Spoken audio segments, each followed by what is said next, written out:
सभी का स्वागत है। और इस वक्त हमारे साथ मौजूद है कल्याणपुर के मौजूदा विधायक और इस बार की प्रत्याशी नीलिमा कटियार जी। बहुत बहुत धन्यवाद मैम, आपको आपने समय दिया अपने व्यस्त शेड्यूल में। और सबसे पहले आपको मैं बधाई देता हूं कि आप एक बार फिर कल्याणपुर की जनता को मार्गदर्शन करने के लिए आपको बीजेपी ने चुना है, इसके लिए बहुत बहुत बधाई। धन्यवाद नीलेश जी। मेरा पहला सवाल मैम आपसे ये है कि प्रदेश में जो विपक्षी पार्टी है यानी कि समाजवादी पार्टी, वो योगी सरकार पर बार बार आरोप लगाती है कि बेरोजगारी जो है उत्तर प्रदेश में अभी भी उतना ही रहा और 2017 के बाद से सरकार इस पर कोई काम नहीं करी। तो आप क्या कहना चाहती हैं बेरोजगारी के मुद्दे को लेकर? देखिए नीलेश जी, 2017 के बाद भारतीय जनता पार्टी की माननीय मुख्यमंत्री योगी आदित्यनाथ जी की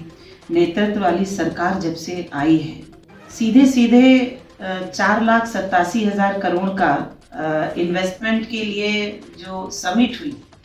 और उसके बाद उसमें से 3 लाख करोड़ का निवेश डायरेक्टली उत्तर प्रदेश के अंदर आ चुका है। और अगर रोजगार की बात करी जाएगी, उद्यम की बात करी जाएगी और व्यापार की बात करी जाएगी, जो कि एक कारण है रोजगार की, तो उत्तर प्रदेश के अंदर 2017 के बाद से जो माहौल बना है, माने ये उत्तर प्रदेश जो 2012 से 17 के बीच में एक अराजक उत्तर प्रदेश, जहां फिरौती एक रोजगार बन गया था, दंगे के लिए और माने 150 से ज्यादा दंगे उत्तर प्रदेश के अंदर हुए था। और कानून का राज जैसे यहाँ पर था ही नहीं, अराजक स्थिति थी,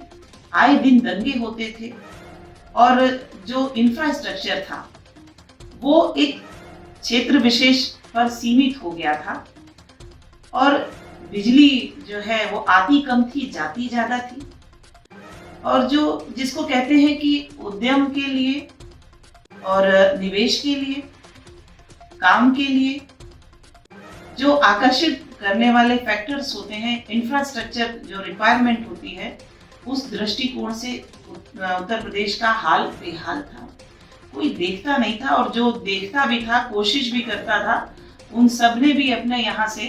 तंबू उखाड़ लिए थे। लोग यहाँ से वापस चले गए थे जिन्होंने यहाँ निवेश करने की योजना बनाई थी। 2017 के बाद से जो माहौल बना है, जो इन्वेस्टर्स समिट हुई है, लोगों को, देश दुनिया के लोगों को यहाँ पर बुला करके लखनऊ में,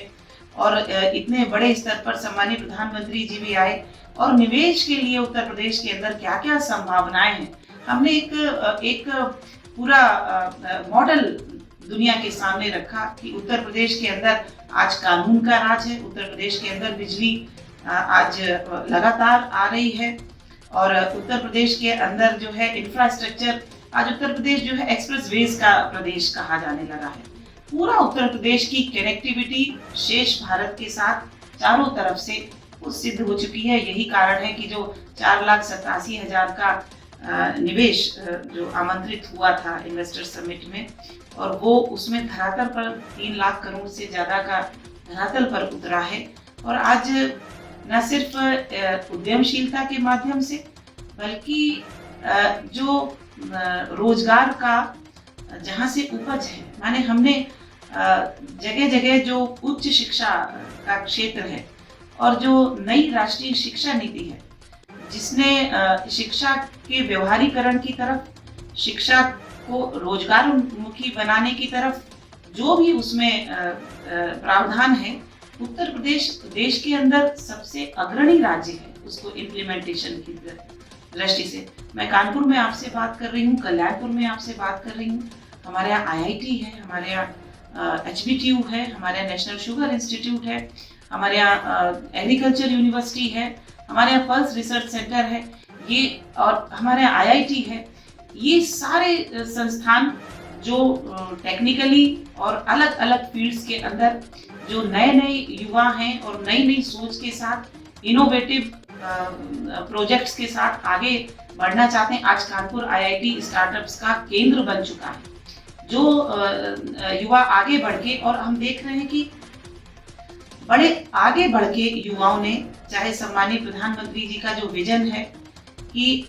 देश दुनिया को जो ह्यूमन रिसोर्स की आवश्यकता है उसका केंद्र भारत बने, उसका केंद्र उत्तर प्रदेश बने, और इस दिशा के अंदर स्किल करने के लिए आज प्रधानमंत्री कौशल विकास योजना के सेंटर्स जगह जगह पर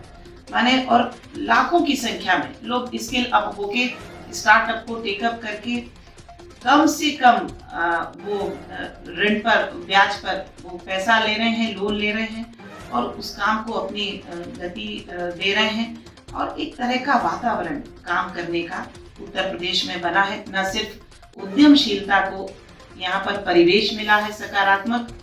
बल्कि जो युवा है उत्तर प्रदेश का, लंबे समय से उसके साथ अन्याय हो रहा था कि उसकी जो योग्यता थी, जो उसकी क्षमता थी,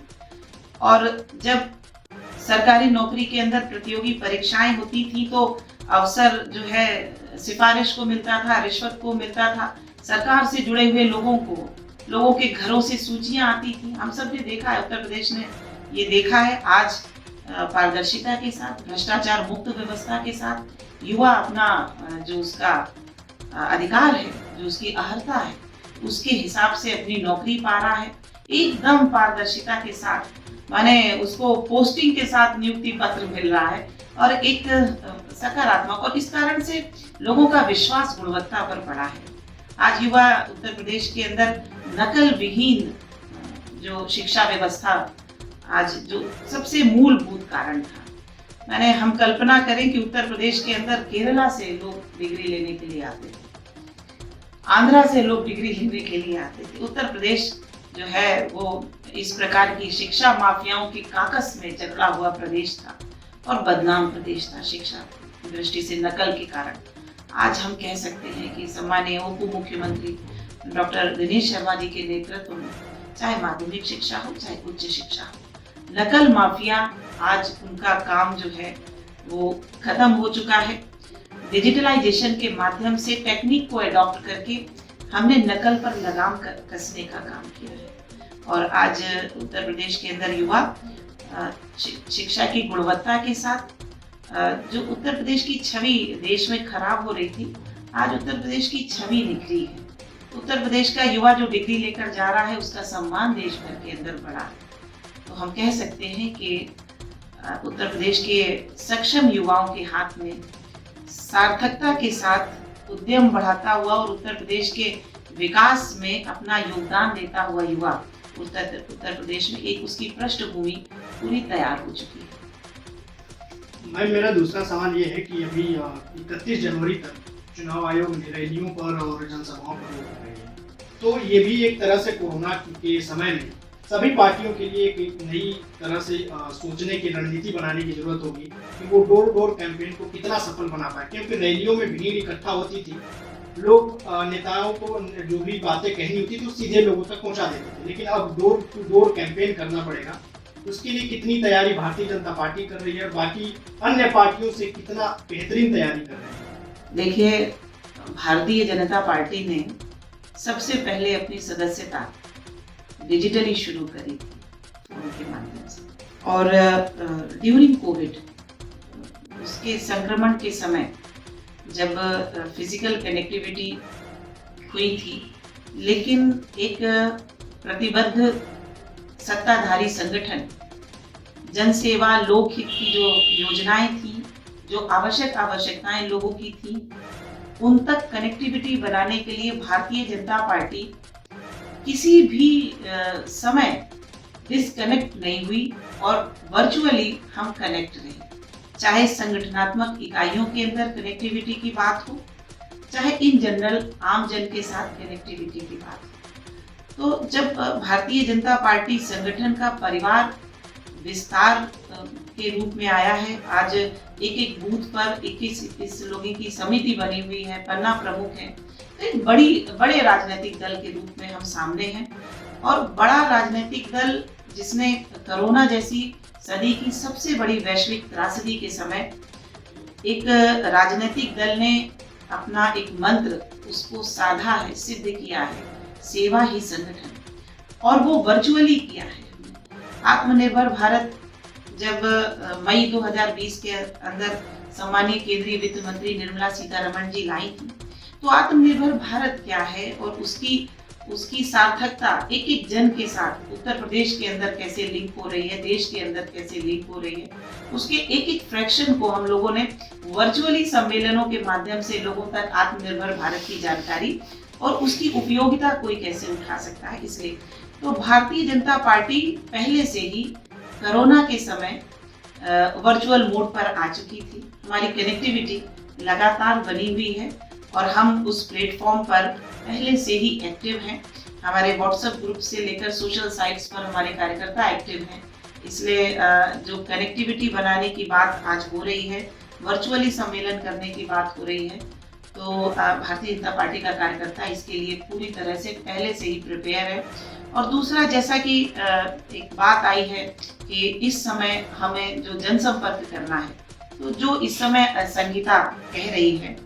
आचार संहिता जो कह रही है कि 5 लोगों के साथ हमें एक एक संपर्क में जाना है, तो भारतीय जनता पार्टी ने उसी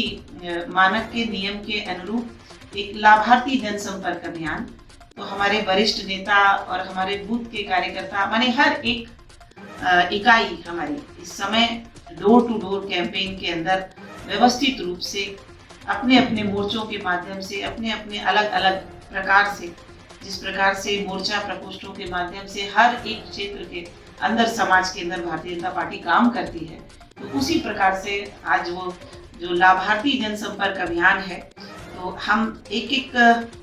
लाभार्थी परिवार के पास जा रहे हैं, उनका रोली और अक्षत उनको लगा रहे हैं और उनके प्रति कृतज्ञता ज्ञापित कर रहे हैं कि आपने भारतीय जनता पार्टी को, भारतीय जनता पार्टी की सरकारों को सेवा का अवसर दिया है। हम अनुग्रहित हैं और उस अनुग्रहिता को प्रकट कर रहे हैं और अपने किए हुए कामों का सरकार के नाते एक पत्रक है, वो पत्रक भी उन तक पहुंचाने का काम कर रहे हैं। बहुत बहुत धन्यवाद मैम, अपना पूरा समय दिया अपने बिजी शेड्यूल में, और आपको एक बार फिर से शुभकामनाएं देता हूं कि आप जो एक बार फिर से उम्मीदवार के तौर पर भारतीय जनता पार्टी ने आपको चुना है और आप कल्याणपुर की जनता को फिर से एक बार मार्गदर्शन का काम करेंगे। बहुत बहुत धन्यवाद मैम।